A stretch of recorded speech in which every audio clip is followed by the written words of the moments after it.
Hey everybody, I'm Yvonne with Back to Earth Creations, and in this video I want to show you guys how I made this pendant. So you can see here it has that little bit of like a twisty braid on the side, and we have a couple of other examples with different gauges of wire. I do recommend, before we get started, a 22 is what I'm using, but you could also use a 20 gauge for this little twisted braid.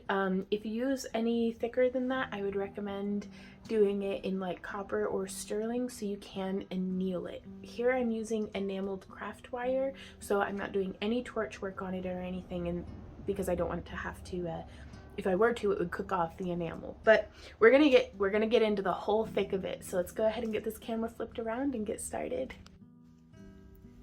So the first step that we're going to do to make this pendant is to make this twist. Now you can see here I have an example of a looser twist and then a tighter twist. You can check out our recent, well, at the time of recording it's recent, but we do have a tutorial on a Celtic braided bezel that shows how to do this style of twist, where we're basically just taking both strands of wire and crossing them at the same time. But I'm going to be going through and doing it just a little bit different this time. And so we have two 12-inch sections of 22 gauge wire. And I'm just going to bend it here in the middle. And I like to do just a little bit of a cross to start with. Now I am using my Stanley desk clamp here that I just have clamped to one of the bars on my jewelry desk. You could use any sort of clamp or just some tape and binder clips, or just however it works. It really does help to have a third hand in doing this project. Now also, if you just don't want to fool about with it, you could do this design with just having some gallery wire or some hammered flat wire, or you could replace this section with whatever you like. Like you could use two square wires side by side. You could use one like 16 or 14 gauge wire, like hammered out with like a texture. Like there's so many different things, but we just want to make a ribbon of this design. So I'm really excited to see what y'all do with this. So now we are going to zoom in and let's get a little more centered up. So we want to make sure that we have some nice resistance with our clamp. I especially like these because they have the rubber grip, so I can really cinch down on my wire and I'm not worrying about it leaving any like tool marks or anything. And I'm going to take our two centermost wires and twist them pretty hard onto each other, and then just follow them with the wire on the outside. So now these two are our inside wires. Let me zoom out just a little bit more so you can see what my hands are doing. So we're going to take this, actually, I like to take opposite hands, so I'm even going to zoom out further so you can see I am crossed at the wrist and I just bring it around. And then I'm going to zoom back in for you guys in a sec, but keep an eye on which wire is which. That way you're not getting any more complex braiding. So again, just to demonstrate, we now have our new inside wires from crossing it over. So I'm crossing at my wrists and then bringing it around and just being consistent. You could twist the other way, just shooting for consistency here. And so now we're going to zoom back in, and you can see we did that twist, and then I'm guiding that wire around, and I'm guiding this wire around. I'm not entirely certain where I saw this technique. It was like some TikTok that one of y'all had sent to me, and it really got a very, very crisp result. And if you're using a very thick cab, you could do this with 4 wires on either side, or 3 wires on either side, or whatever makes you happy. But starting with that initial center twist. Oh no, now see, that's what it looks like when we do it with the wrong wire. I had grabbed the outermost. Ruh-roh. Or did I? I don't even know anymore. It looked weird though, didn't it? So if you do something and it looks kind of weird, you can try backtracking a bit. because you can always wrap it again.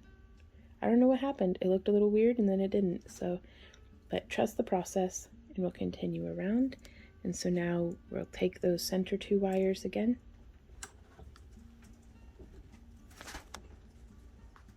I'm just zooming out a tiny little bit so that hopefully, I'm always trying to balance staying in frame with getting a nice tight zoom so y'all can see what's up.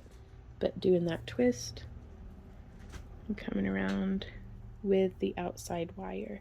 And I am going to do this to the full circumference of our stone. So the length that you make here depends entirely on the size of your stone. These 2 stones would take 2 different sizes because they have different circumferences. So now I'm probably going to go ahead and do, because you can measure around the perimeter of this with, you know, some scrap wire or some string, or I'm going to grab some wire out of the bin here. And you could totally do this on a desk. Might make it a little bit easier. I just don't feel like moving the camera again. And I'm just using a bit of scrap wire to shape around the edge of the stone to get a rough estimate. And then I'm going to meet up where the end is. Yep. So that right there is how long I would need. Oh, I just threw the stone in the scrap wire. And that is 2.5 inches. So I'm going to go ahead and do like 3 or 4 inches just because I do like the practice. And while we have the wire mounted in the clamp, I could go ahead and do enough for 2 or 3 pendants if they're smaller ones. So you can make your twisted wire all in one go, and you know, just have it kind of go and go and go and go and go. Now, by the time I start to get out an inch or so away from the clamp, things start getting a little bit weird with pulling one direction or the other. So I'm going to loosen our clamp and scrooge our wire. So now you can see that's how it's coming along. But we can scooch our wire back into the mouth of the clamp. And then I try to leave at least 1 repetition of the pattern protruding so I can see what's up.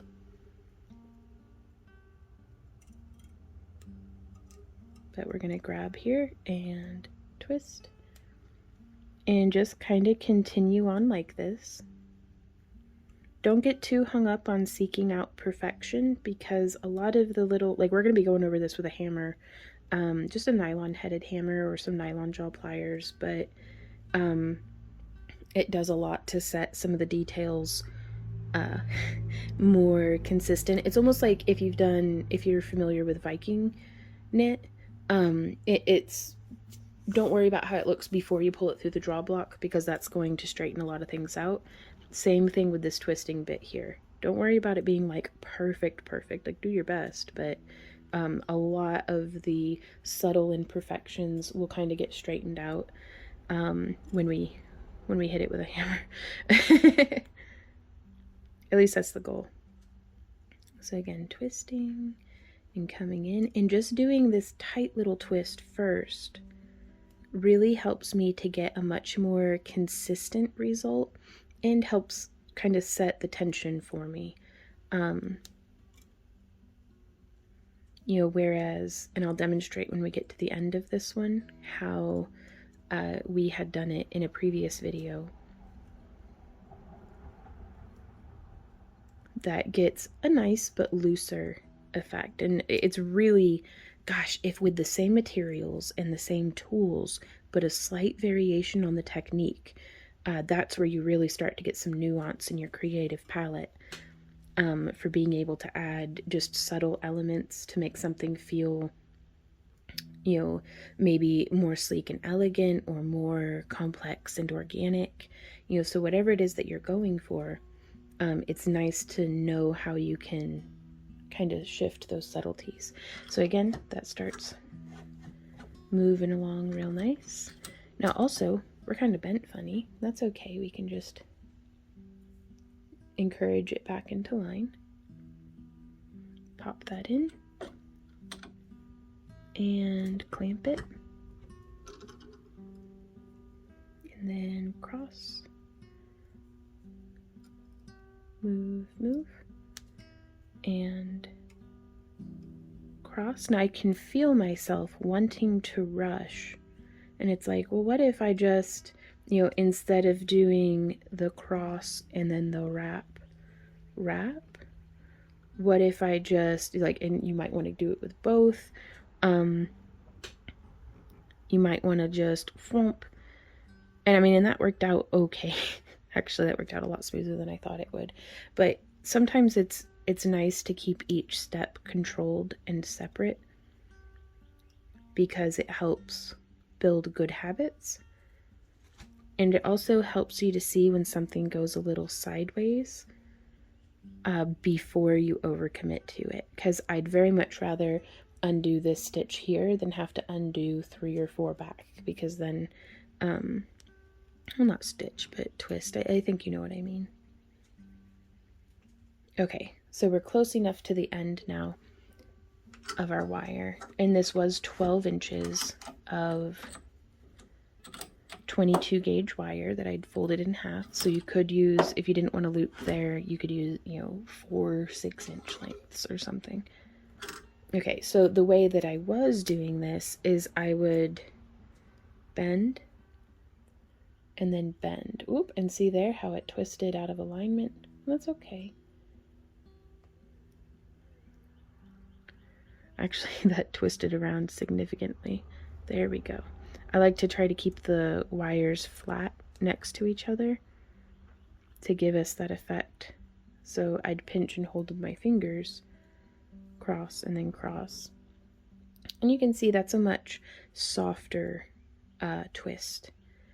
Like more ropey, maybe, or looser. I don't know. Words are hard, y'all. There we go. And so it's not necessarily that one way is better than another. It's just, I think, very helpful to know how to do both. So for the next step, we're going to build up the rest of our frame. And here I used 18 gauge round wire. I think a 21 gauge square or 18 gauge square would also work out really well here. I love the look of the round, but let's try with the square, and trust me that they behave the same. I actually think it may be a little easier on the square wire to get this little bit of a wrap here on the end, and for that I am using 21 gauge half round in the titanium tone from Para Wire. And let me rummage, because I don't think I might have some 18 gauge square, but I don't think I have any. There's some 18 gauge half round. Okay, I'm gonna pause it and rummage. This is all I have of my 21 gauge square wire, and I don't think that that's, it might be enough. You know, I think it might actually be enough. So this is 13 inches. I'm going to cut that in half. Ideally, I'd have had maybe 2 8-inch lengths of this wire, but it'll be fine. And then I'm going to go ahead and find the loose end of this 21 gauge half round. And I'm going to snip off, what is that, 4 inches of the half round. And I like to use my flat nose pliers for this, but the way that I tell is this is the rounded side and that is the flat side. So I don't know if it's going to be, but see how the flat side does a flat uniform mirror flash? And then the round side has, it's shaded by the light with a dark edge. So this is the round side and that is the flat side. So it's a little bit more obvious on the 18 gauge wire. But I know that that can be a little bit tricky.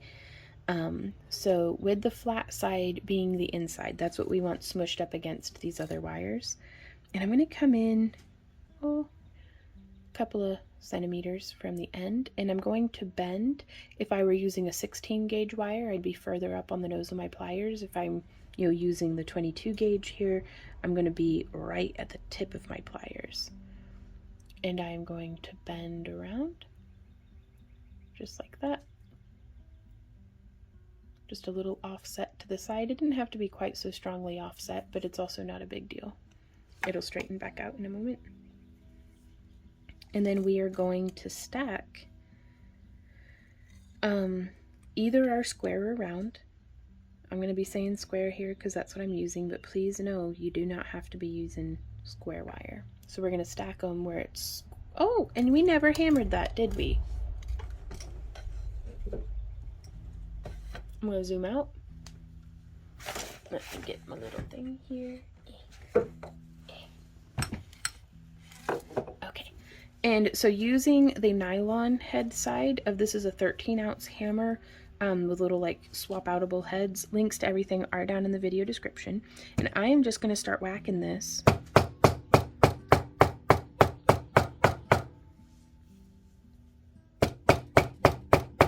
This does help harden it up, but it's also going to kind of put everything a little flatter. So you can see that's where it's been hammered, that's where it's not been hammered. So it just flattens out some of that curve, and I like that because it's going to let it hopefully sit more snugly to the sides of our stone. So I'm going to hammer out here. And also, just for the sake of knowing, let's see what this looks like using the chasing head. Zooming in, loud noises probably.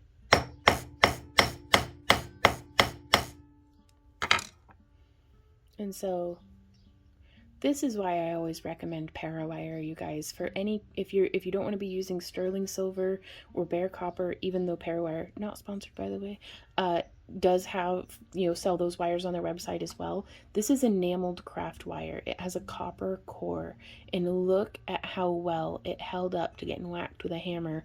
So it's like, man, you could do some little earrings where you just have this design come up to like here and then fold over into, like, that would be where the, well gosh, now we're gonna have to do a tutorial on that.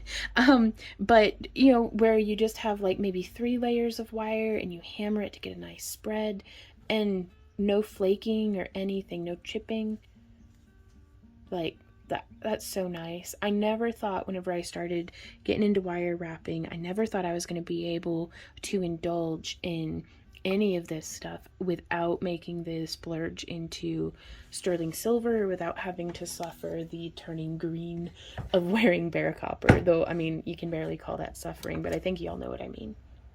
But parawire makes that possible, and that's what brand these square wires are. Like, they're half round. It really opens up to experimenting with techniques that, again, a million years ago, whenever I first started getting into wire wrapping, those were just you had to be working with precious metals to be able to get those effects. So now that we have hammered this, I'm going to come in on the sides with a square, and it got a little weird in there, didn't it? That's fine. So we could actually, if there's a weird bit, let's cover that up with our wrapping. So I'm actually going to swap it to where it was on that side. So I've swapped it, which way I'm going to be wrapping, and then I'm just getting my first wrap done. So I've wrapped around there, and then I'm going to grab that short tail, and I'm pulling. I'm pinching our stuff between my fingers, and I've pulled just a bit. And then we're going to give it a smush, and that really cinches down that tension. And so now we can continue wrapping nice and tight. There's one. And I try to do 5 to 10 millimeters, depends entirely on the stone. And your aesthetic, you might like it with more wraps, you might like it with fewer. I try to do at least 5 just because I do want it to, hold everything. And we're going to be doing, whenever we come in and do these bends, there's going to be some pretty significant resistance against these wrap wires, which is why I like to do at least 5, because if you only do 2 or 3, it doesn't give you a whole lot to, not struggle against, but it doesn't provide a whole lot of resistance. And sometimes you want that tension and resistance there. And so now we get to look at our wire and decide, yeah, I'm gonna have this be the outside. So I want to finish my loose ends here on the inside. And that is what I mean by that, is having it finish here as opposed to on the outside, because now on the outside there's no little pokey bits. I'm gonna see, yep, we can get one more wrap out of it. And if there's a little bit hanging over, I'm just gonna lift that with my fingernail, give it a little snip, and then some mush with my flat nose pliers. Just smush, smush, smush, and then coming in and just smushing those together. If you don't feel confident in not scratching the wire, I don't necessarily recommend grabbing on the ends and squeezing like that. Something that you may want to do is just brace with either a fingernail or another pair of pliers and push this way. You'll get less chance of slipping. I always feel like I'm testing fate whenever I come in like this. I just know I'm going to gouge all my wires. So now from here, I'm going to zoom back out. Ooh, and I'm going to be using a ring mandrel, but you could use...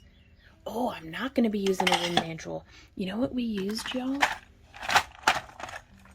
Polymer clay cutters, because they have these in just about every shape under the sun, and it's just so cool to be able to come through and grab a polymer, a little metal frame that is very similar in shape to our stone.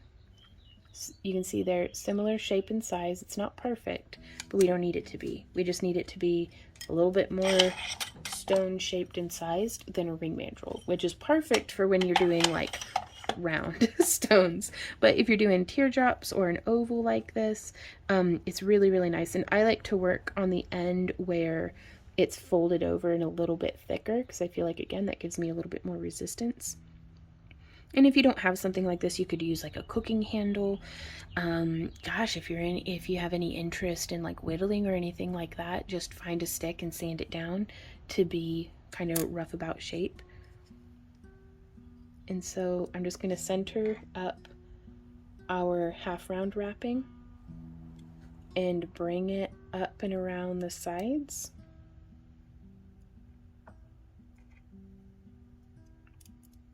And I'm keeping all of the wires on one side bunched and all of the wires on another side bunched. And now is whenever I'm going to start being concerned with whether or not I have any twists, or if I want to add any twists.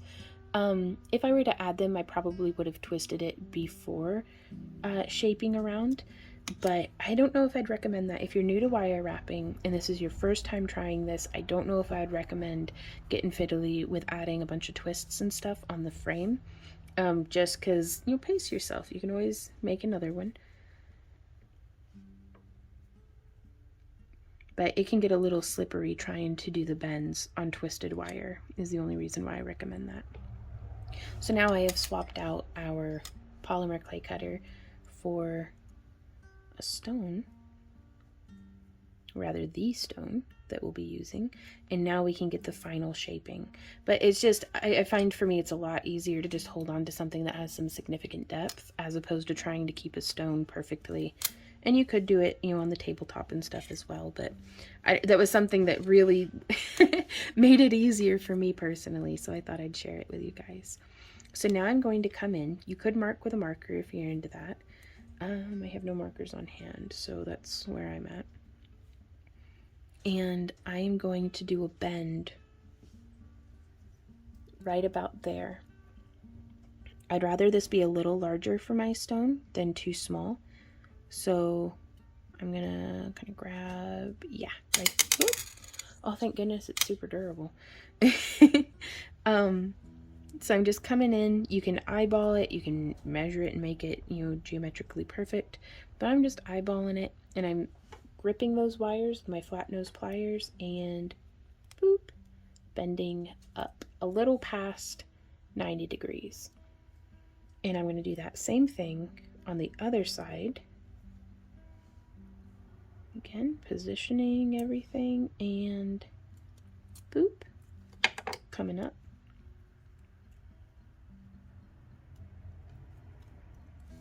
And then we can do a little bit of a test fit, and again you can see there's quite a bit of space there, significantly more actually than what I had originally thought. Smaller than our mandrel, but not by much. So when that happens, what I like to do is come in and I will straighten that bend back out, and then I'm going to come in about 1 millimeter or 2 and bend it. This is less than ideal. Ideally, I'd have gotten the measurement right first go around, but that doesn't always happen. So again, I'm just straightening that wire back out, coming in about 1 millimeter or 2, and doing that bend again. And this is another instance where it's like, oh my gosh, I'm so glad that this wire is so forgiving. And there we go. Because we're going to be tightening in these front and back wires, but it's really important to me that the braided part of the bezel holds the stone without too much wiggle. That's what I'm shooting for. So now we are going to take, what did I do last time? I had measured it and everything. I think we did 16 inches.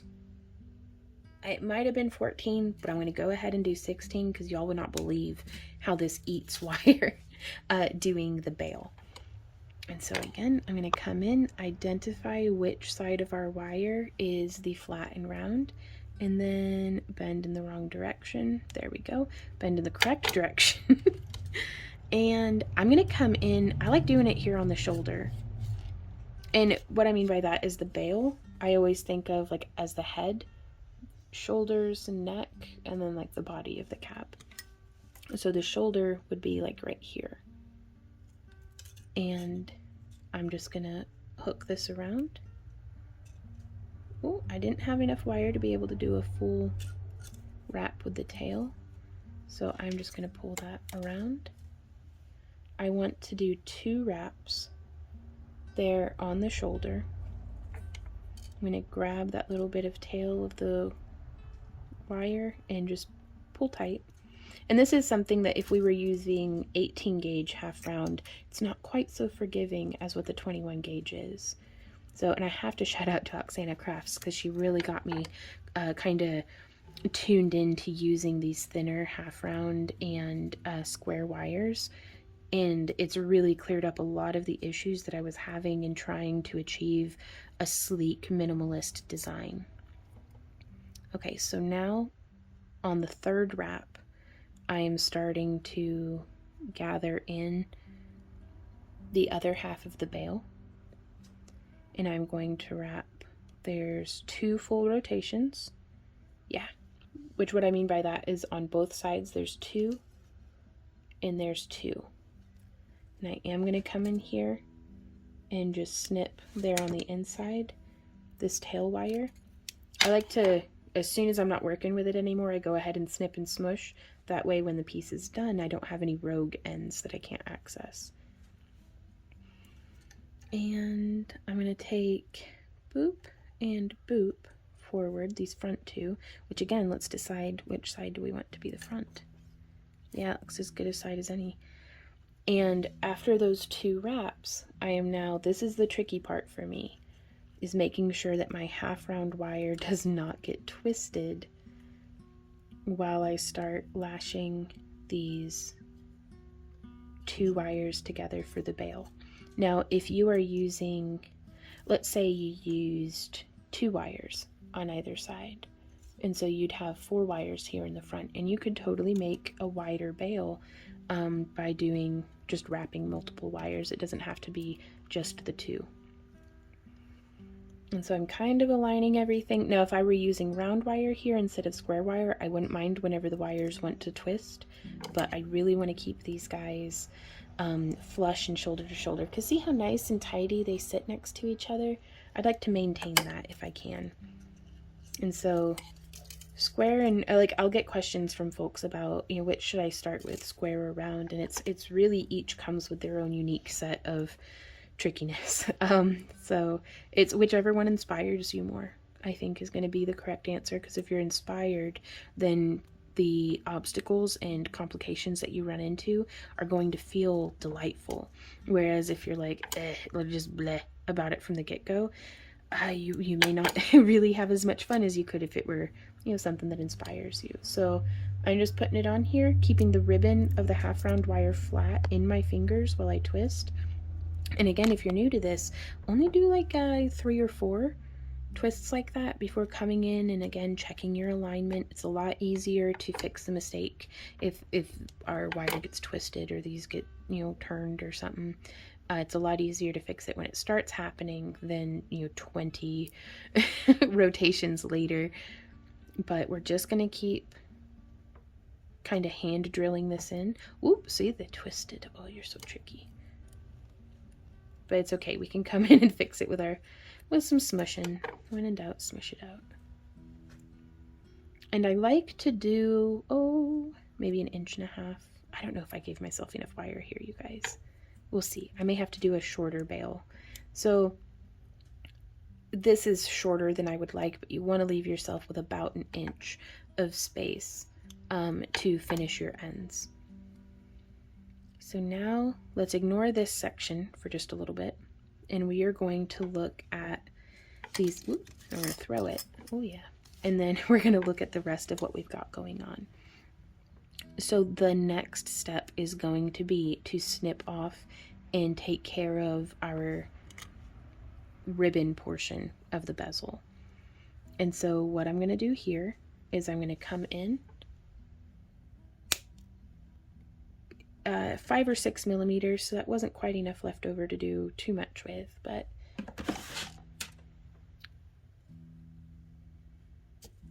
and again, give yourself a little bit more. Yeah, this one, I'll show you what I meant with the earring design with that one in a sec.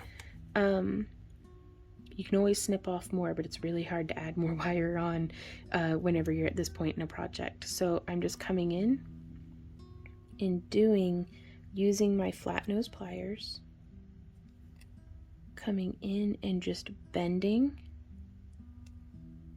That one I bent a little lower probably than what I needed to, but that's okay. And then this is where I like to come in with, these are my stepped flat nose pliers because they have that kind of tapered end, but it lets me get in and bend that kind of tight. So it almost looks like the little, you know, bow on the top of a package or something. But as we come in, I want to get the tips of our wire very close to the rest of our wrapping, because now we can come in and smush that down without too much distortion. I do want to keep them contained because the goal here is tidy, right? That's what I'm shooting for. But tidy is difficult for me personally. Some folks execute it flawlessly and I'm over here like making mud pies. But that's okay. So we're going to smush that in. And it's important to me to accomplish this step before I continue on, because when we bind off these wires and the rest of the bail, that is going to be adding layers of stability on top of these folded down sections of our wire. Now this one's protruding up a little bit more than I want it to, so I'm just gonna get in there with my wire snips. I know she's having herself a nap, little puppy. Okay, and so I've snipped it and I'm coming down now, and you can even undo some of the twisting if it's going to get you a better flush result. Then do not hesitate to get weird with it. But I also don't want to just chew up the wire, so I'm gonna, in a panic, smush. When in doubt, smush it out. There we go. And then making sure I haven't distorted anything else too much, checking my other smushed ends. Let's go ahead and try popping our stone in to see how that's going. Oh yeah, it still fits. Excellent. And so now from here,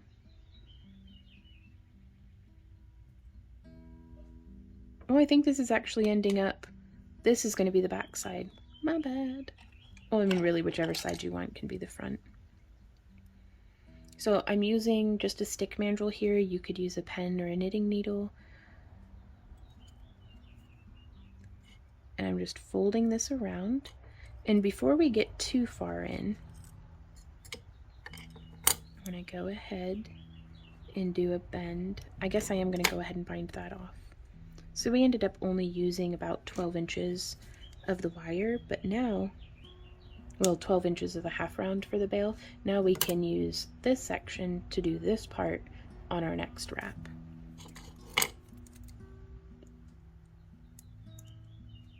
So just smushing that. And so now we can come in and do a really nice sharp bend like that. And this is just going to pass right through the middle here. And I'm going to split so that one wire goes to the left and one wire goes to the right. Usually it's whichever wire is already positioned. And just checking our alignment. There's no sense to rush on this. And we're just going to come around, and I am squishing that with my pliers.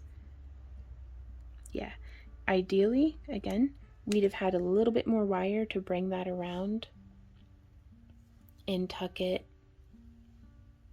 inside instead of the loose end being right there, but we'll get this figured out. So now on this side, we're going to come in, bending that around.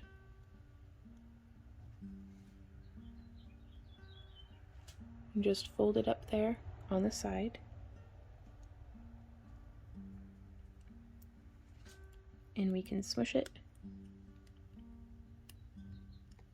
Now this one has enough that we may be able to bend around. So again, I like getting that bend started. Let me zoom back out for you.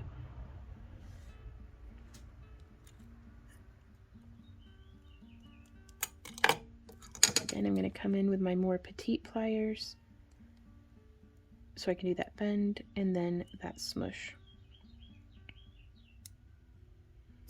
Coming in and bending.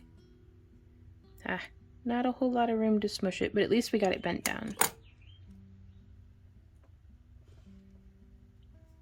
So now we can position things a little bit more again. And this is our front side. So from here, I'm going to come in on our back side, and I'm going to grab with my flat nose pliers, and I'm keeping my finger in the middle area, my first finger, and this is providing resistance for us to bend against. And that's important to me to know where on the wire I'm placing my resistance. That way I can get the other side to match. Because if I hold, and you can see even with the shape of my thumb being different from my first finger, it gave us just a little bit variation there, and that's okay. But now up here on the other side, keeping my finger resting in the same spot, I'm going to bend in. And then over here, I'm going to grab, and I'm just turning my hand that's holding the pliers just a little bit, just to get that shape, and that's going to help us settle our stone into the back, and it just provides a spot for the stone to rest. So we pop the stone in. You can smush it on the table. I do not recommend pushing like that. If you have a turquoise, azurite, some sodalites, malachite, any softer stone may resent being pressed like that. So if that's the case, maybe, if you have another stone that's similarly sized, or like a glass cabochon that's similarly sized, you could put that in and press. It's just sometimes like there's literal tools for breaking stones that are just a point, and you press on it and the stone will just fracture depending on the stone. But so it's something to be mindful of. But on this dyed jasper here, it's fine. And so now we're going to come in, and I'm using these are 2mm stepped flat nose pliers that I got from Rio Grande. And I like them, but I like, again, getting a nice consistent bend by getting as close as I can to our wire wrapping there on the end, and then just doing a little bend. And then again, getting my pliers. If you're having a hard time getting your pliers in there, just use your fingernail, or I also really like porcupine quills because they don't scratch up your wire the way that like a T-pin or a pocket knife or something might. But we're going to open that up a little bit, and then again pressing with resistance in the same spot as the other side. Just like that. And with practice comes progress. Do not forget to be patient with yourself. And then I'm going to do that. Now we could leave it like this, but I feel like, you know, if somebody were trying to pop the stone out, they could. And I really like the way it looks to have that shape. But again, it's completely optional. So we're going to come in and get our pliers in there, grasping, making sure that we're holding onto the square wire nicely. And then we're just doing that little bend, and again keeping that resistance with my thumb. Now we could, if we wanted, have done like a little wrap over there on the side, but I like how this is accommodating of different depths of the stone. And someone would really have to be just abusing this pendant to make the stone come out with it like this. Okay, so now we have these two wires here, like the little antenna. You don't smell like the queen. And we're going to start close to the tip of the wire and just feed it through to the back. And I'm staying on the inside part. Like, I don't want to be coming in between, like, right there on the back or front. I want to be coming in between these side wires. And I'm just going to get them positioned first before, there we go, I like to use my bent nose pliers for this. You could use whatever, but I like that it gives me a nice firm seating. And then just pulling through. So I'm grasping, whoop, and pulling through. And that gives us what I think is a nice, tightly folded little bit of wire. Just right there on either side of our pendant, like either side of our bail. And from here, I'm going to loop again. So that's why I wasn't super stressed about those ones being very short, because we're coming through again. I'm going to try to thread through the same exact location.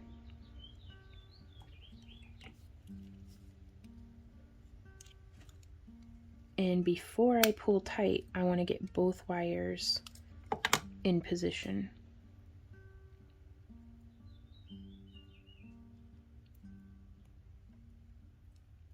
So just feeding through. Nope, that's not, there we go. So if you can see, I'm trying to get it to be farther to the outside. So if the bail is the center line, I'm striving for getting the wire to exit here, as opposed to how this one's just kind of right there in the middle. So I'm going to try to scooch this wire to be right there. And you can see, there's definitely, you can see light through it. So I think we can get that wire through there. And I like to get that alignment, there we go, taken care of before we pull down, because it's just training the wire to land where we want it to. So just coming in and boop, just like that. And now we can cinch the heck out of it. And then right here, just grabbing, and I'm going to turn it over and just guiding it on. Woo, well, that's not really, whoop. Let me go find that. Dog fur is free. Ah, it's good. It didn't break or anything.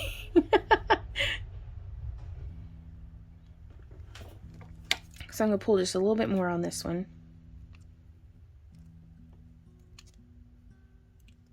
Now we do have options here for giving it some good squishes or smooshes or whatever you like.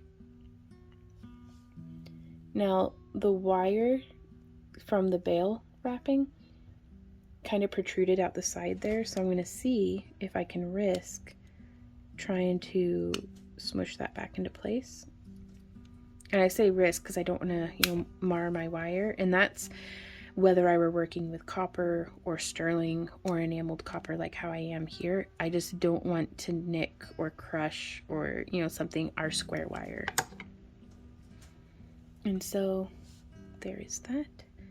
And now I am going to get in just as tight as I can with my wire snips. Whoop. I like to have the loose ends poking towards the back, because even like that with no tucking or anything, it's not snagging.